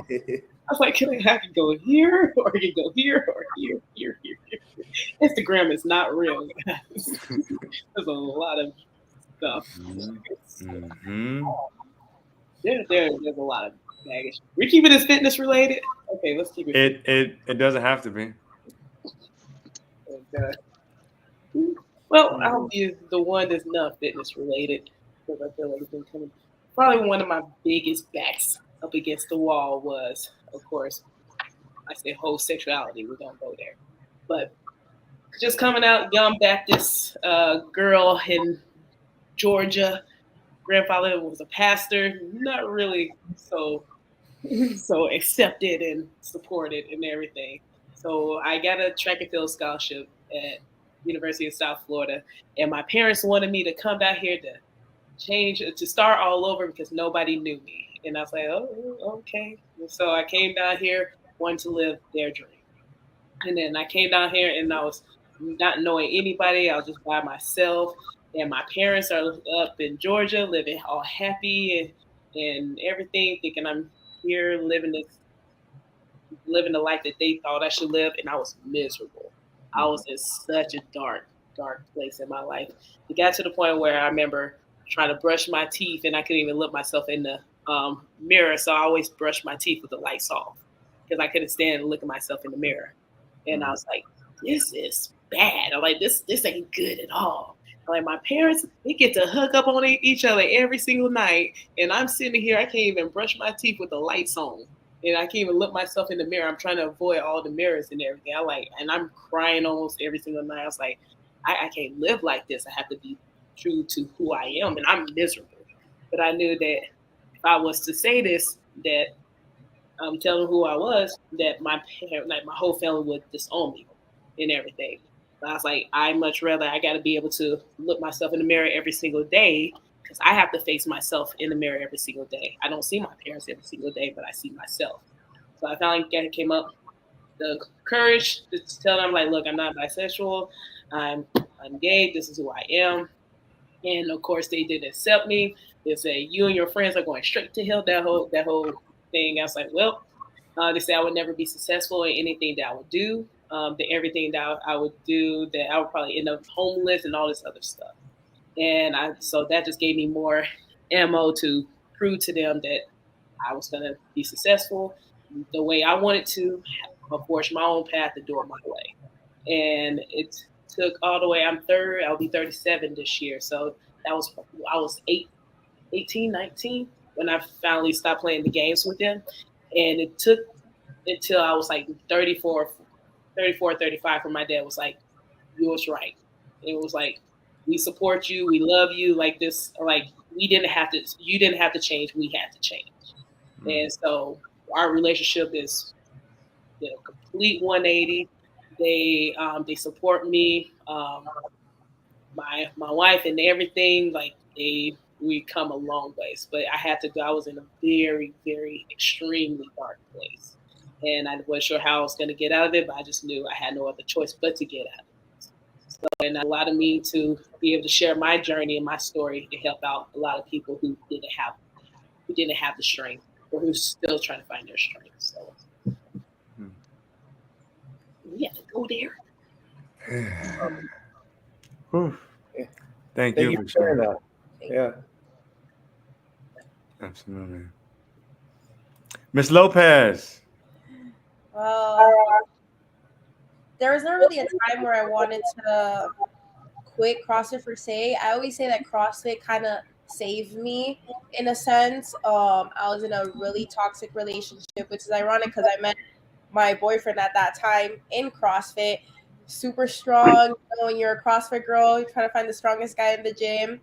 And it just, it took me for a whirlwind. It was a very abusive relationship in every aspect.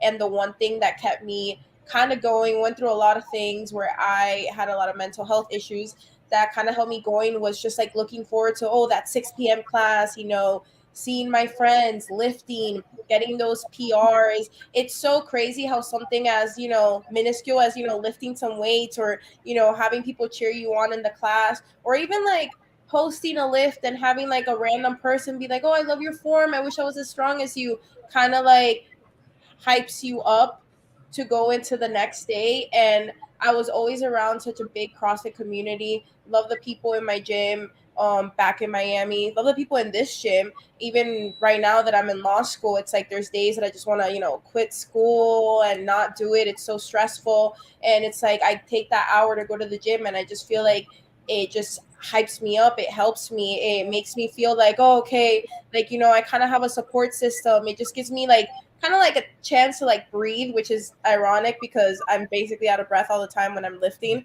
So it just gives me kind of like a safe space, to do something I love, be myself.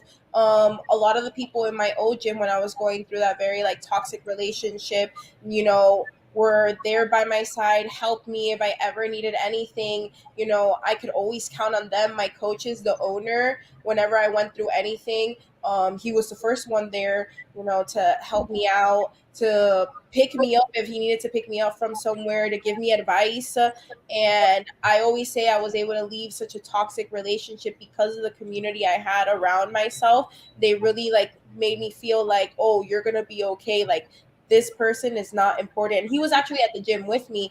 And it's crazy how once, we separated, how much they were there for me and how much they helped me get through those dark times and see the light that I used to have that I lost a lot with that person.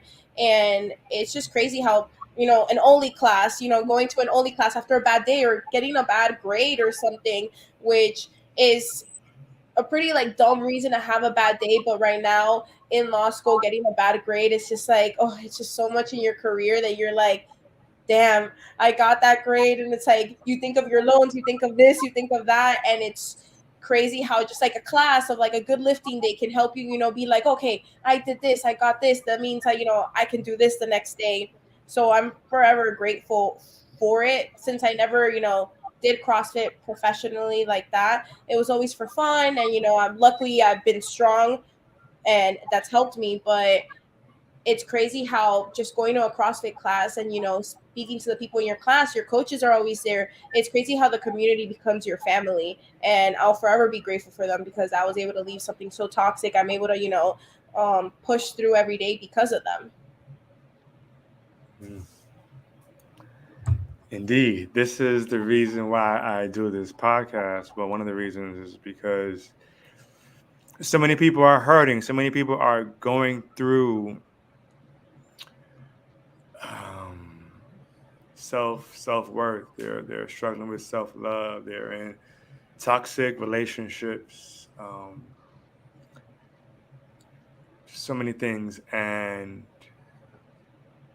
sometimes they feel like that no one understands, or that there is no answer, or they have no one to actually go to. So I love that my guests can come on here and speak about what the theme is, yes, but also to shine light on just some real life things that they have gone through. Because sometimes when you're really going through it, sometimes one phrase or one story from someone can be that light bulb, can be that breath of fresh air, can be that reminder, that confirmation. Like, yeah, I got to keep going. Yes, I got to wake up in the morning and I got to keep going. I may cry on the way to work. I may cry on the way to the gym. I may cry with the barbell in my hand, but I won't quit. So thank you all seriously for sharing. Yeah. And thank you Yes. for for hosting it and having the platform for so many people to come on. So you've been doing it what? It's been 2 years now. Almost. Yeah, I started independent. I started 2020, yeah. not knowing anything. I still don't know anything about podcasting, clearly, but I just got basically. I just got the call from God. I saw a vision while I was driving and said, "You're gonna start a podcast." I no, I already have 10 jobs. I'm Jamaican. I don't need an 11th job. I don't need an 11th job, and it's like, you're gonna start a podcast. So I just was obedient, and I was like, okay, God, you just got to show me, Take because the I don't know. wheel. Yeah, Yeah. and this is about a year and a half, and I'm still learning. But now people are coming to me saying, "Hey, Blaze, um, so I want to start a podcast, and I hear that you're the person to go to help me out," and I'm like, me? I'm still out here trying to figure it out. But I realized that in this season with the podcast, it was able to grow me, and I've met so many dope people and heard so many stories. And that's the reason why I'm so good at color time, right? Because I have all this practice. Uh. We're not gonna pull the reverse Uno card on you during color time anymore. So I just want to go to each person really quickly, really briefly. Don't take 15 minutes on this part. Trying to close this thing out, and just share with the people how they can reach you, whether it be your social media, whether it be for business opportunities, if you got photo shoots, whatever it is, games, anything. Just how can they reach you? How can they see you? How can they get in contact with you? And even if it's outside of fitness, you got your real estate business, you have other things going on, and you want to plug it, like, this is the platform. So share that information. And also, to all my guests, I always say, if you have any businesses or any events coming up, give them to me. I will post, I will share. I love to promote other people, for it's not about me and this handsome face here. It's about my guests, and it's about having a platform for other people to shine. And that, I believe, is why I'm here. So, who wants to go first? I have a real estate business, so if you go to anybody else, I'm kidding. I don't. I don't do I was any going real to say, Well, you got all the fans over here. I just need to team up with you. You're Everybody comment now. Say my real estate. No. I'll go ahead and start. I sold my gym, so there's really nothing to promote. I'm taking my journey myself now, and just going to South feel Beach. just gonna go around the world. My heart told me that it was time to just see the world and see what the world has to offer. I'm single. I don't have any commitments, so that's what I'm gonna be doing. And yeah, that's it. Nothing special. Gonna go on my own journey. That sounds like fun. That's very Yeah. special. Yeah, I think it's gonna be. So we'll Good see eat, how it pray, goes. love type of style. What's up? Some good eat, pray, love type of style. That's it. Live, laugh, love. Yeah. I would love to do that. And then I think about my 5-year-old son, and it's like, I can be gone for like 2 days, 3 days. Right. Yeah. Got to get back home. So enjoy it. Enjoy it. Thank you. All right. Who's next? Thank you, Common Joe. Yes, I go. It probably take me 15 minutes to name every single thing that I do. Chapter 1. Well, you can find me on TaylorMade, TAYLAR. MADE, exactly how it's spelled. That's my main page, but also have my remote training program, which is Taylor Made Me Do It, which is actually came from my athletes. Everybody will just ask my athletes, like, what do you do? They're like, whatever Taylor makes me do. So it kind of stuck as a great conversation starter. But now we're branching off with other coaches as well, too, specializing in their specific niches and everything. I'm working solely with competitors. We have athletes, coaches that work with transformational athletes, endurance space. We have a PT and a nutritionist on there as well too. So it's like a one-stop shop for everybody. And then when I'm not doing that, I also sling houses. I am a builder as well too. So that's my new passion. So it's been fun being able to juggle all my passions. It doesn't it's work, but it doesn't feel like work because I get to help a lot of people there. And then I just became obsessed with Turo. So I rent out cars now as well too.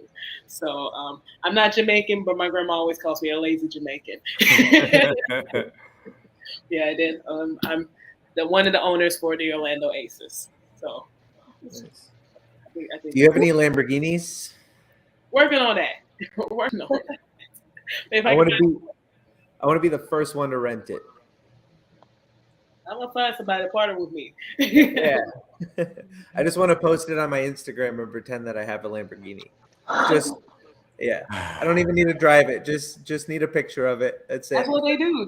They'll spend thousands for like 2 hours. Yeah, it's crazy. Yeah. Oh, so if anybody is in the Tampa Bay, Orlando, St. Pete area and needs to rent cars or buy a house, there you go. I think I'm done. Less than 15 minutes. There we go. Okay, I'll go next. J_time_ is where you could find me, and a lot of the things that I love, well, sports stuff. And then I do have another page. I do have a business. I don't really talk about it much, but it's called Developmental Therapies and Beyond. So I've been a behavioral therapist for 17, 18 years now, straight out of college, and been working with children with autism. About 8 years ago, everything lined up. Just God's timing is impeccable. And I had gone through a situation at my last job, decided it was time to move on, and I opened up my own company.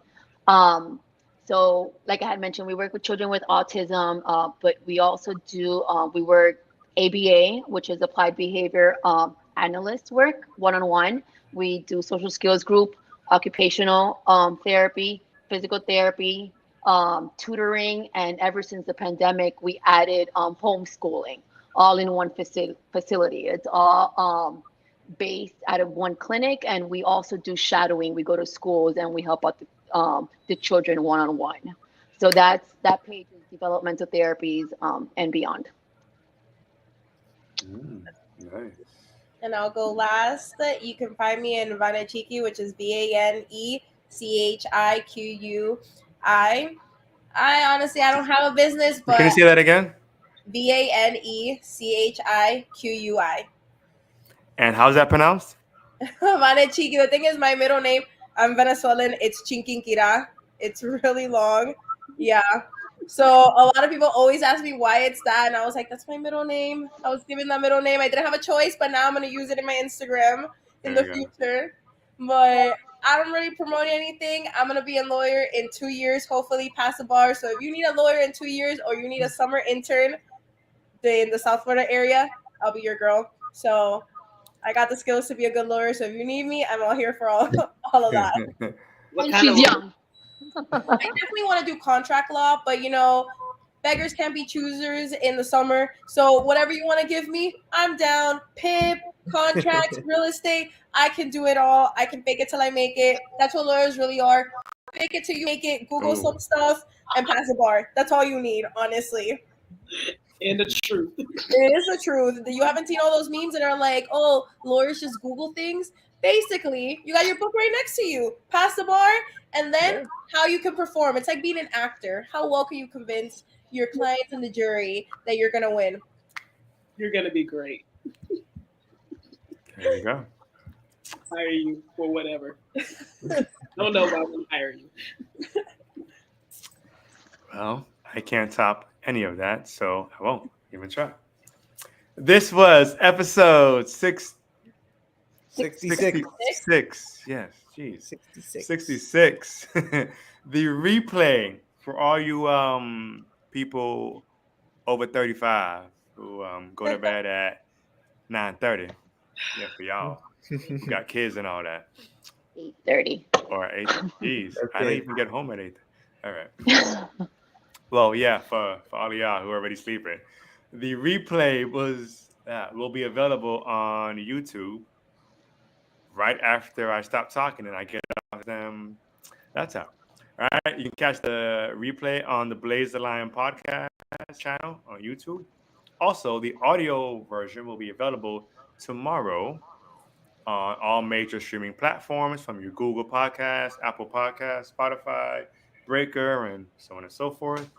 Indeed, indeed. This concludes our athletes theme. I know. As we go on, Oh my! we remember. Had to be your most entertaining podcast. Had to be your most entertaining. I can finally tell people I'm an athlete, Blaze, because of you.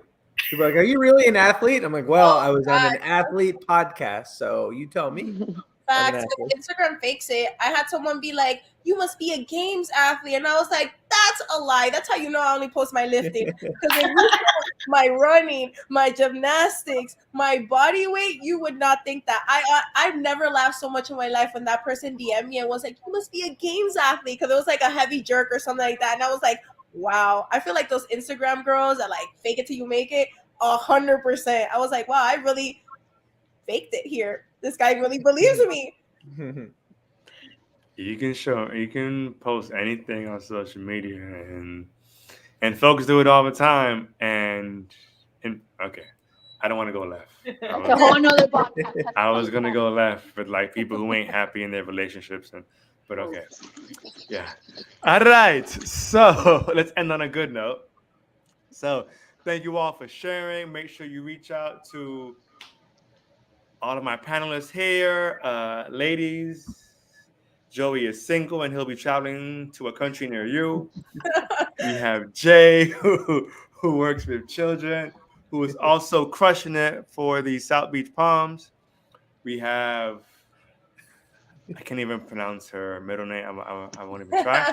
We have V. Lopez from Miami to Rhode Island, ready to be an attorney, who is also super strong, physically and mentally. And young. And young. And young. And then we have Taylor, who, like me, has 18 jobs. So we out here.